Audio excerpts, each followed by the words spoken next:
This is a video by Rich Pin. Today we're working on a electric Frigidaire oven stove. Wait a minute, you guys are gonna say, hey Rich, this is not a automobile. Well, don't forget my channel is how to also. So let's get right to it. The problem we're having on this stove is that when the oven is on,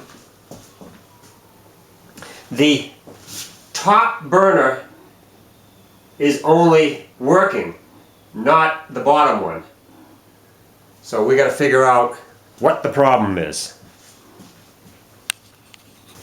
First thing we need to do is to move the oven away from the wall and disconnect the 220 plug from the outlet. Now the next thing we need to do is to take the back metal covers off. It comes off in two pieces, and you'll see screws that will be along the top, along the side. I've taken most of them off.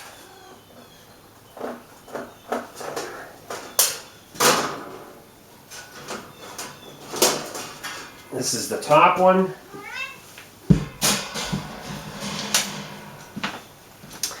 And this is the bottom one here. Okay. We got the covers all off. Here is the bottom element that comes through the back of the stove. This is the one that we're going to be checking that is bad. They're just regular spade connectors and they come right off. So now that we have it like that, we're going to take our multimeter, set it on the ohm scale, and we want to check the resistance of the element. If it's over 50 ohms, the element is bad.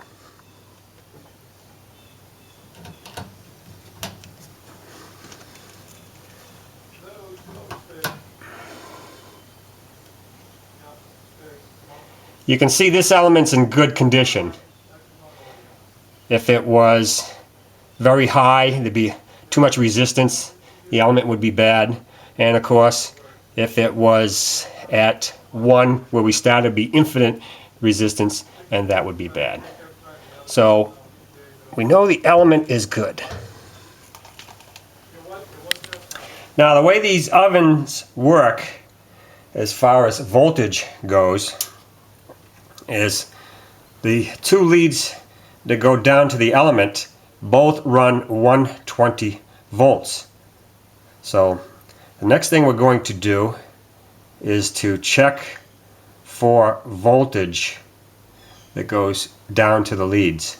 Now I've already done this, and there is nobody here to help me operate this stove, which is not my stove, so I'm going to show you what I did. We set our voltage multimeter to AC voltage 200 scale, and then we took our negative lead and we put it to the chassis stove. Alright, let's put it over here out of the way. Here. And the next thing, and see if you're getting voltage. And you have to operate the oven switch to energize these with current. So in this case right here, we had one that had 120 and one that had nothing. And for this system to work, both these leads have to have 120 volts.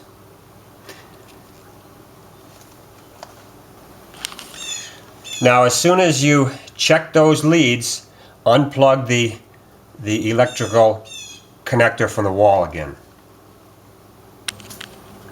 Now in back of the stove is the electronic control unit with the switch that operates that element, and this is the switch right here that is faulty.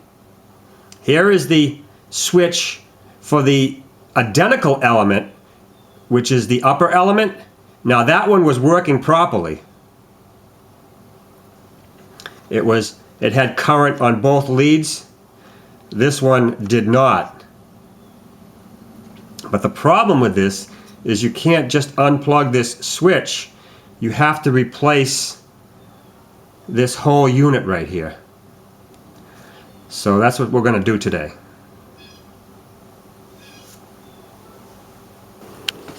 Next thing we need to do is to remove these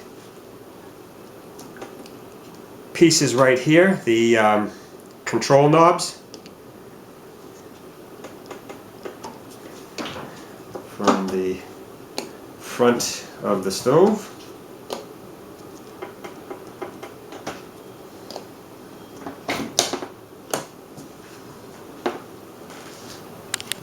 Now the first step into removing the control head here, we have to remove this plate in back of it.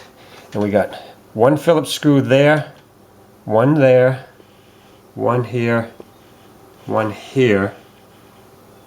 one here, and there. And we need to take those screws out now. Alright, here's the last screw here I left in the middle.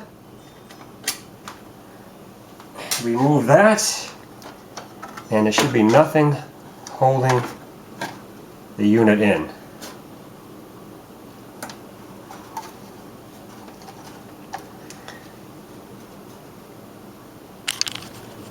Now take a piece of wire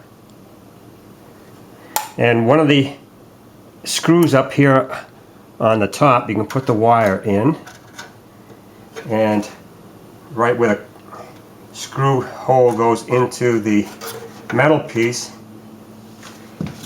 you can see now you can hold that piece in that position and it doesn't put any strain on the wires down here.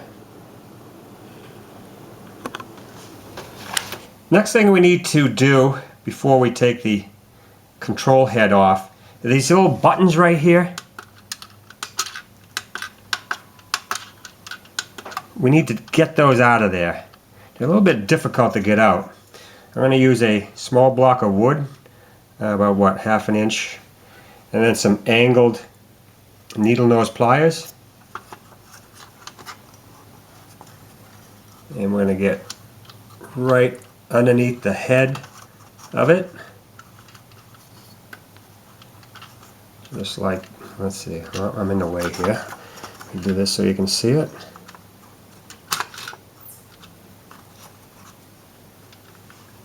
Just like that. And don't lose it on the floor like I just did. But you get the idea.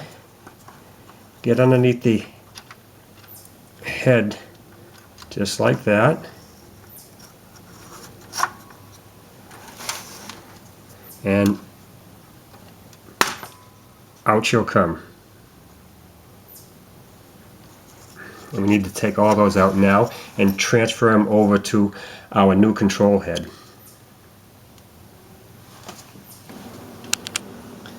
Now you can see how the control unit is fastened in there. There are 1, 2, 3, 4 Phillips head screws that screw it to that plate. So we need to take those out now. Now we can start removing the electrical wires from the control head. We'll start with this piece right here.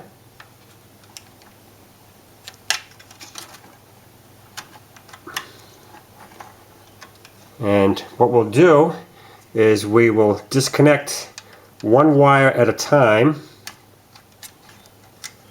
and now transfer this wire over to the corresponding connection on your new control head. And here is our new control head right here. So what we'll do is this particular wire right here goes to that terminal right there. So keep doing that all the way. Transfer every wire over one at a time, and you'll get them right where they need to go. Alright, we got the control head all screwed in, all the wires connected. So now we can take our wire that was holding it in place and fit it back into position. There it is. Now take one of your small little screws .